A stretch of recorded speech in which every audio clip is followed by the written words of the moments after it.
हाँ जी फ्रेंड, चलिए अभी तक जो भी हमने पढ़ा है उसको एक बार रिकॉल करने की कोशिश करते हैं और फटाफट उसका रिवीजन करते हैं विद इन कुछ ही मिनटों में। चलिए, हमने पढ़ा, सबसे पहले टर्म पढ़ी थी बायोलॉजी। बायोलॉजी का मीनिंग बताया आपने कि बायोलॉजी दो टर्म से मिलकर बना होता है, बायो प्लस में लॉजी। बायो का मतलब बताया था आपको लिविंग थिंग, एंड लॉजी का मतलब होता है स्टडी। मतलब लिविंग थिंग की स्टडी करना ही क्या कहलाती है? बायोलॉजी। कहाँ से आया है? बट ग्रीक वर्ड से आया है। ठीक है जी। एरिस्टोटल फादर ऑफ बायोलॉजी बोला गया है। लेमार्क कंट्रीवर्स को इसने क्या कहा था? बायोलॉजी का नोमेनक्लेचर किया था। बायोलॉजी की दो ब्रांच बताई थी, जियोलॉजी एंड बॉटनी। जियोलॉजी में हम एनिमल के बारे में स्टडी करेंगे, बॉटनी में study about the plants. Geology के फादर कौन है? एरिस्टोटल। एरिस्टोटल ने एक बुक लिखी थी जिसका नाम था हिस्टोरिया एनिमेलिया। ठीक है, एरिस्टोटल ने ही हमें इनके ऊपर स्टडी करके एनिमल के 3 पार्ट्स के बारे में बताया था। इसका नाम था morphology, anatomy and physiology. Morphology I have discuss already कि मॉर्फोलॉजी क्या होते हैं? एक्सटर्नल पार्ट की स्टडी क्या कहलाती है? मॉर्फोलॉजी। एनाटोमी इंटरनल पार्ट की स्टडी, इंटरनल पार्ट की स्टडी क्या कहलाती है? एनाटोमी कहलाती है। Physiology study of the function of organ, organ कैसे फंक्शन करते हैं। We have discuss already. Aristotle क्या है? Father of geology and biology. Next, botany. Botany के बारे में थोड़ा सा डिस्कस बताया था। फादर क्या है? Theophrastus is the father of the botany. And after that इन्होंने भी एक बुक लिखी थी जिसका नाम था हिस्टोरिया प्लांटम। आफ्टर दैट उसके बाद मैंने सेल के बारे में बताया था आपको। सेल के लिविंग के ऑर्गेनिज्म में सेल कैसे कैसे होता है, टिश्यू कैसे बनते हैं। देखो, सेल बताया था। सेल क्या है? Structure and function unit of life है। टिश्यू सेल्स के कम्बिनेशन से ही मिलकर बना होता है tissue. Tissue group of tissue क्या कहलाता है? ऑर्गन्स कहलाते हैं। ऑर्गन्स का ग्रुप क्या कहलाता है? Organ system. ऑर्गन सिस्टम्स क्या बनाते हैं? ऑर्गेनिज्म, लिविंग थिंग, जीव बनाते हैं। ये बता दिया हमने, डिस्कस कर दिया। उसके बाद हमने पढ़ा था सेल। सेल में दो टाइप की सेल पढ़ी थी, एक प्रोकैरियोटिक सेल, एक यूकैरियोटिक सेल। प्रीकैरियोटिक सेल में हमें बताया था मतलब जो न्यूक्लियस मेम्ब्रेन है वो एब्सेंट होता है, मतलब पूरा डेवलप नहीं हो पाता, प्रिमिटिव स्टेज पे होता है और रूडिमेंट्री स्टेज में होता है, मतलब टूटी फूटी अवस्था में होता है। यूकैरियोटिक में हमने बताया था, इसके एग्जाम्पल हमने पढ़े थे इससे पहले। प्रोकैरियोटिक सेल के हमने क्या पढ़े थे? एग्जाम्पल पढ़े थे। वो एग्जाम्पल हमें पढ़े थे, एक तो बैक्टीरिया पढ़ा था, देन ब्लू ग्रीन एल्गी पढ़ा था। देखते हैं, ये रहा एग्जाम्पल इसके, bacteria, blue green algae. Eukaryotic cell के बारे में बताते, इसमें न्यूक्लियस मेम्ब्रेन होते हैं, हाईली डेवलप होती है, ये हमने पढ़ लिया था। इसके एग्जाम्पल पढ़ाए थे एल्गल, फंगल, प्लांट्स, एनिमल्स। और अब पढ़ा था बैक्टीरिया। ये ब्लू ग्रीन एल्गी होता क्या है? ब्लू ग्रीन एल्गी बताया था आपको। बैक्टीरिया और एल्गी के बनने के बीच की जो स्टेज होती है वहाँ पर बनती है कौन? Blue green algae. मतलब कनेक्टिंग लिंक होता है बिटवीन बैक्टीरिया एंड एल्गी क्या है के बीच की जो स्टेज होती है, जो कि सीधे प्रोकैरियोटिक स्टेज में होती है, उसे बोलते हैं ब्लू ग्रीन एल्गी। फटाफट रिवीजन कर रहा हूँ, थोड़ा ध्यान से सुनना। ब्लू ग्रीन एल्गी भी है, it is the connecting link between the bacteria and prokaryotic. इससे ही मतलब प्रोकैरियोटिक से ही यूकैरियोटिक का विकास हुआ है, ये आपको पता चली गया है। फर्स्ट ओरिजिनेट सेल, जो पहली सेल या ऑर्गेनिज्म अर्थ पे आया था वो bacteria. We have discuss already. And हमारी जो लाइफ धरती पे जो लाइफ हुई पैदा हुई थी वो कहाँ से? ओशनिक वाटर, मरीन वाटर से हुई थी। ठीक है, ऑर्गेनिज्म के बारे में पढ़ा था हमने। दो टाइप के ऑर्गेनिज्म होते हैं, एक unicellular organism, multicellular. Uni का मतलब होता है वन, मल्टी का होता है मैनी। तो यूनिसेलुलर के एग्जाम्पल हमने 3 बताए थे। यूनिसेलुलर जिनमें होते हैं आपके बैक्टीरिया, ब्लू ग्रीन एल्गी और प्रोटोजोआ। प्रोटोजोआ भी आपको बताया था ये क्या होते हैं? माइक्रोस्कोपिक ऑर्गेनिज्म होते हैं, ये बहुत छोटे सूक्ष्म जीव होते हैं जो क्या होता है यूनिसेलुलर में आते हैं। मल्टी सेलुलर में हमारे ये एल्गी हो गया, फंगी हो गया, प्लांट, एनिमल, ये आ गए सारे। ठीक है, उसके बाद हमने पढ़ा था, नहीं उसके बाद इतना ही पढ़ा था हमने। फिर हम पढ़ने वाले हैं, इसको अच्छे से नहीं पढ़ा था कल, ये छूट गया था, तो आज इसको ख़त्म करते हैं अच्छे से। देखो, प्रोटोप्लाज्म क्या होता है? प्रोटोप्लाज्म जैसे हमारे सेल मेम्ब्रेन होते हैं ना, सेल मेम्ब्रेन के अंदर क्या होता है? एक लिक्विड होता है जो क्या होता है? सोल फेज में होता है। कौन सी फेज में होता है? क्वेश्चन आता है प्रोटोप्लाज्म किस फेज में होता है? प्रोटोप्लाज्म किस फेज में होता है? सोल फेज में होता है। ठीक है, इसको थोड़ा सा पढ़ते हैं नोट्सों से, थोड़ा जूम करता हूँ मैं आपके लिए और पढ़ते हैं। ठीक है, आराम से पढ़ेंगे, कोई जल्दी नहीं है, अच्छे से ख़त्म करेंगे बिंदास होके, डोंट वरी। चलिए माय डियर, प्रोटोप्लाज्म जीव द्रव्य, ये क्या होता है? Liquid fill under the plasma membrane called protoplasm. क्या कहेंगे? प्रोटोप्लाज्म कहेंगे। ठीक है, देखो material fill inside the cell membrane are transparent and in semi liquid form. क्या उन फॉर्म में होता है? सेमी लिक्विड फॉर्म में होता है, मतलब जेली जैसे नहीं होती, सेमी लिक्विड फॉर्म, उस फॉर्म में होता है। प्रेजेंट इन सोल्फे फॉर्म बोल देंगे या फेज के, कौन सी फॉर्म में होता है? प्रोटोप्लाज्म किस फेज में होता है? कौन सी फॉर्म में होता है? सोल्फे में होता है। किस कलर का होता है? ट्रांसपेरेंट कलर का होता है, सेमी लिक्विड फॉर्म का होता है। देखिए आप डायग्राम से देखिएगा, सॉरी ये देखिए, ये क्या होता है? ये होता है पूरा का सेल होता है, ये इसके अंदर क्या है? लिक्विड भरा हुआ है। देखिए लिक्विड भरा हुआ है पूरा का पूरा, ये देखिए लिक्विड भरा हुआ है। इसके अंदर अलग अलग बॉडी मूव कर रही है, तैर रही है। ये ट्रांसपेरेंट होता है, सेमी लिक्विड फॉर्म का होता है। सेल मेम्ब्रेन है प्रोटोप्लाज्म, सेल मेम्ब्रेन और प्लाज्मा मेम्ब्रेन, इसे कोशिका झिल्ली भी कहा जाता है। Also called selective permeable membrane. क्या बोलते हैं इसको? सेलेक्टिव परमिएबल मेम्ब्रेन भी बोलते हैं इसको।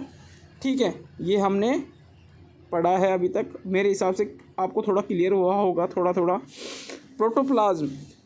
प्रोटोप्लाज्म के दो पार्ट होते हैं, एक तो साइटोप्लाज्म होता है और दूसरा होता है ऑर्गेनेल्स। ठीक है, साइटोप्लाज्म ऑर्गेनल क्या होता है? It is a liquid portion. जो प्रोटोप्लाज्म होता है, जो उसका लिक्विड पोर्शन है, उसको क्या कहते हैं? साइटोप्लाज्म कहते हैं। उसको क्या कहते हैं? साइटोप्लाज्म कहते हैं।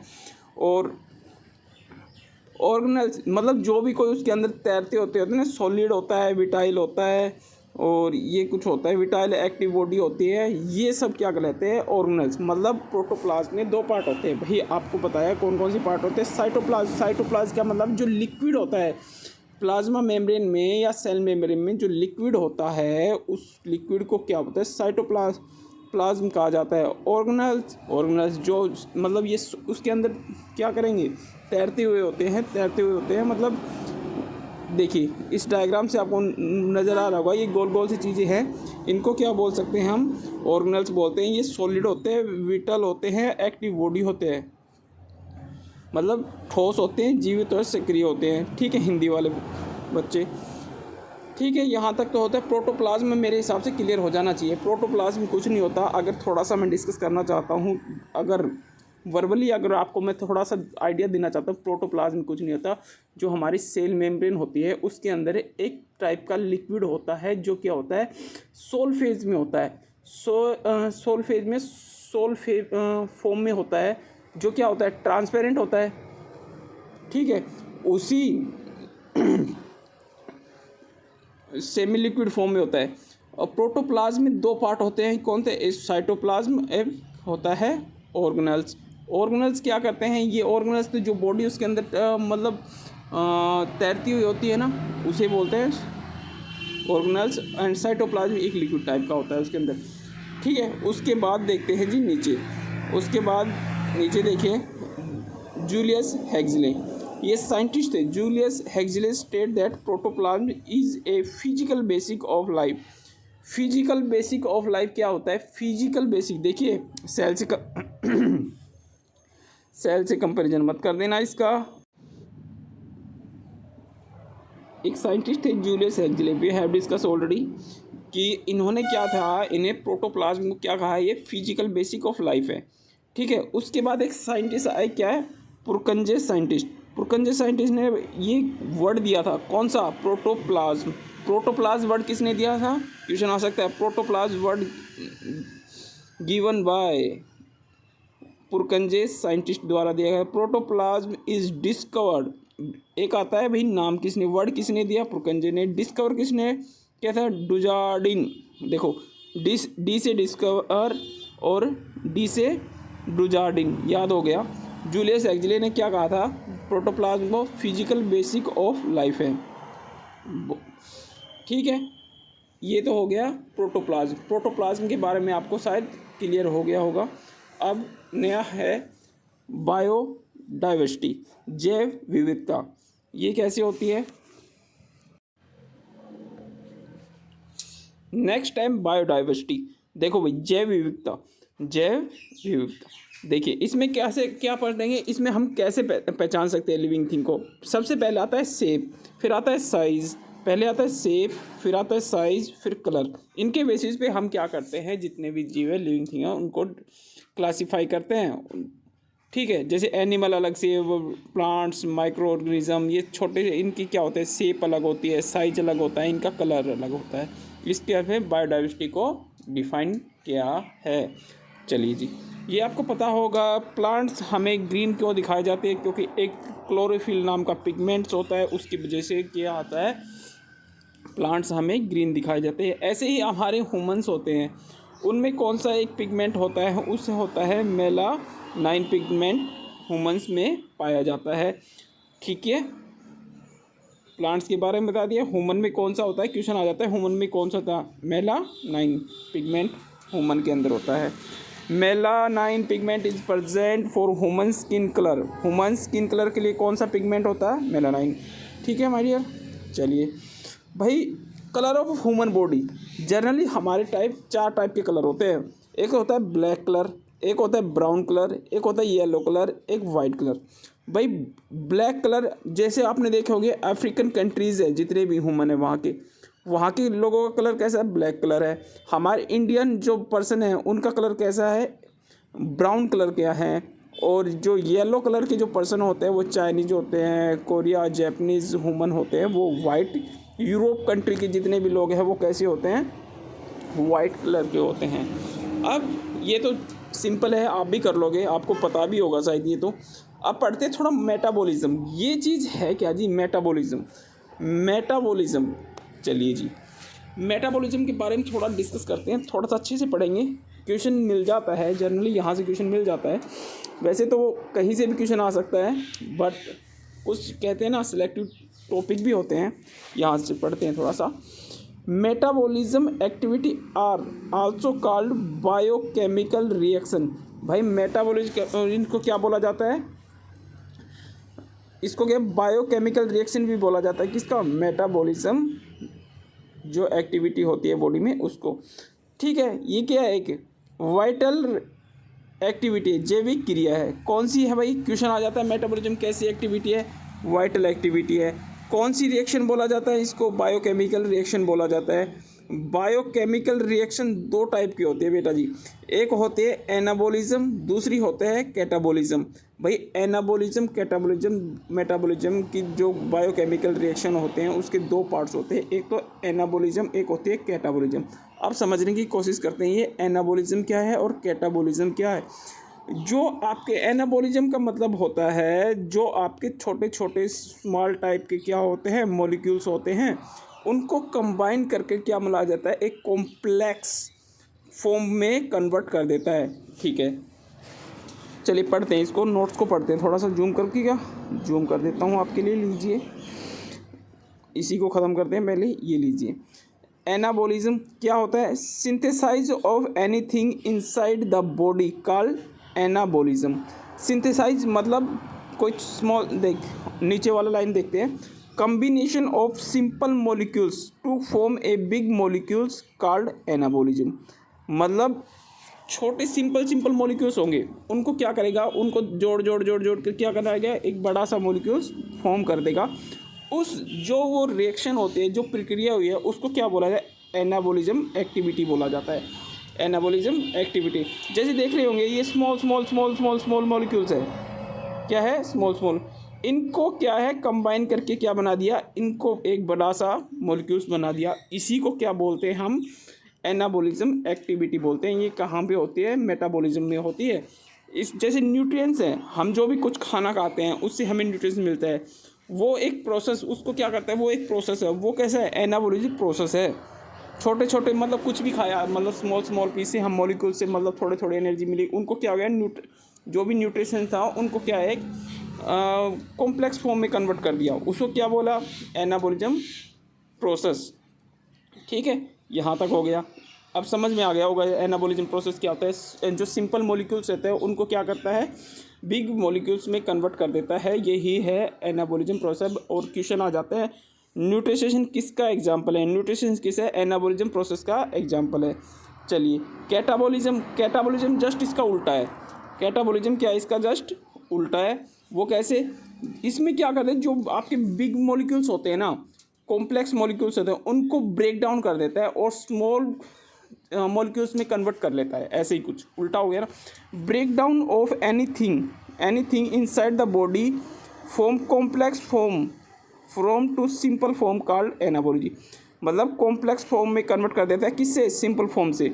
उसे क्या बोला जाता है, एनाबॉलिज्म एक्टिविटी बोला जाता है। Convert of bigger molecules to simple molecules. जैसे ये कोई हमारा कोई कॉम्प्लेक्स फॉर्म में क्या था, मॉलिक्यूल्स था, उसको क्या किया इसने, ब्रेक डाउन किया। ब्रेक डाउन करने के बाद क्या हुआ, ये सिंपल मॉलिक्यूल्स में कन्वर्ट हो गया। ये क्या है, कैटाबॉलिज्म प्रोसेस। दो प्रोसेस पढ़े हम मेटाबॉलिज्म में। कौन पहले पढ़ा क्या हमने, ये बायोकेमिकल रिएक्शन होती है और वाइटल एक्टिविटी होती है, जैविक क्रिया होती है। बायोकेमिकल रिएक्शन के अंदर दो प्रोसेस होते हैं, एक एनाबॉलिज्म, दूसरा होता है कैटाबॉलिज्म। एनाबॉलिज्म में क्या होता है, एनाबॉलिज्म में हमने पढ़ा कि जो हमारे स्मॉल टाइप के मॉलिक्यूल्स होते हैं, सिंपल फॉर्म के जो मॉलिक्यूल्स होते हैं, उनको कन्वर्ट कर देता है किसमें, बिग मॉलिक्यूल्स में। ठीक है, ये पढ़ा। फिर कैटाबॉलिज्म में क्या होता है, जो बिगेस्ट टाइप के कॉम्प्लेक्स मॉलिक्यूल्स को सिंपल फॉर्म में कन्वर्ट कर देता है। इसके एग्जांपल भी इंपॉर्टेंट है भैया, एग्जांपल पढ़ते हैं। देखो, respiration is the example of catabolism. Excretion, जो उत्सर्जन होता है, एक्सक्रेटेशन,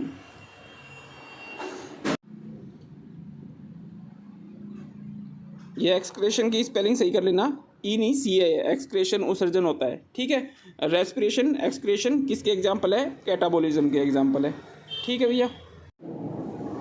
नव अब स्टार्ट करते हैं, रेस्पिरेशन क्या होता है भाई। रेस्पिरेशन हमने पढ़ चुका है। रेस्पिरेशन, एक्सक्रेशन किसके एग्जांपल है, ये है आपके कैटाबॉलिज्म के, ठीक है। रेस्पिरेशन क्या होता है, जर्नल समझने की कोशिश करते हैं। रेस्पिरेशन आप कोई सोचते होंगे रेस्पिरेशन सांस लेना होता है, ना, बिल्कुल गलत है भैया। सांस लेना रेस्पिरेशन नहीं होता। ये क्या होता है, हम पढ़ चुके हैं ऑलरेडी, क्या कैटाबॉलिज्म प्रोसेस होता है, वी हैव डिस्कस ऑलरेडी। देखिए अब क्या होता है माय डियर, ये जैसे ही आपने कोई फूड खाया, ठीक है, फूड खाया आपने, कोई भी खाना खाया, चबा के खाया, वो शरीर में गया कौन सी फॉर्म में, कॉम्प्लेक्स फॉर्म में, ठीक है। आपने ली सांस के साथ क्या है आपके अंदर, ऑक्सीजन, ब्रीथिंग हुई। By the oxidation process it convert in simple form. ये क्या होता है, जो कैटाबॉलिज्म क्यों बोला था, जो कॉम्प्लेक्स फॉर्म है भाई, ये ऐसा बोलते हैं ना, रेस्पिरेशन कैटाबॉलिज्म प्रोसेस क्यों है, तो इसका मतलब ये है कि जो हम फूड खाते हैं वो क्या किस फॉर्म में लेते हैं, हम कॉम्प्लेक्स फॉर्म में लेते हैं। जैसे ही हम ब्रीथिंग करते हैं, सांस लेते हैं, तो ऑक्सीजन हमारे शरीर के अंदर एंटर करती है।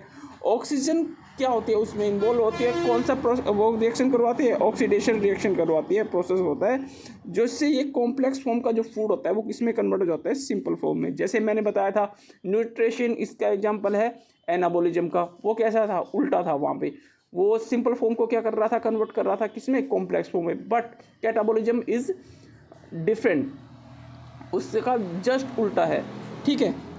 अभी पढ़ रहे हैं रेस्पिरेशन, तो रेस्पिरेशन बहुत सिंपल सा हो गया, समझ में आ गया होगा। कुछ नहीं है, रेस्पिरेशन एक प्रोसेस होता है। कौन सा प्रोसेस होता है, कैटाबॉलिज्म प्रोसेस होता है। कैटाबॉलिज्म प्रोसेस में क्या करते हैं, जो भी हम कोई फूड वगैरह खाते हैं वो हम कॉम्प्लेक्स फॉर्म में लेते हैं। With the presence of the oxygen it's convert in the simple form. तो यही है क्या, रेस्पिरेशन प्रोसेस। भाई सिंपल फॉर्म कौन सी होते हैं, हमारे शरीर के अंदर बहुत सारे सिंपल फॉर्म में होते हैं। मैं बात कर रहा था वहाँ पे, मैंने बताया था आपको एक इसके एग्जाम्पल फॉर्म के।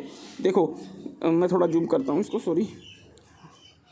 सिंपल फॉर्म में कौन सा होते हैं आपके, सिंपल फॉर्म में होते हैं आपके कार्बोहाइड्रेट की फॉर्म में होती है सिंपल, एक प्रोटीन की फॉर्म में, एक फैट की फॉर्म में, विटामिन्स के होंगे, मिनरल्स होंगे। ये हमें कहाँ से मिलेंगे, खाने से मिले हैं।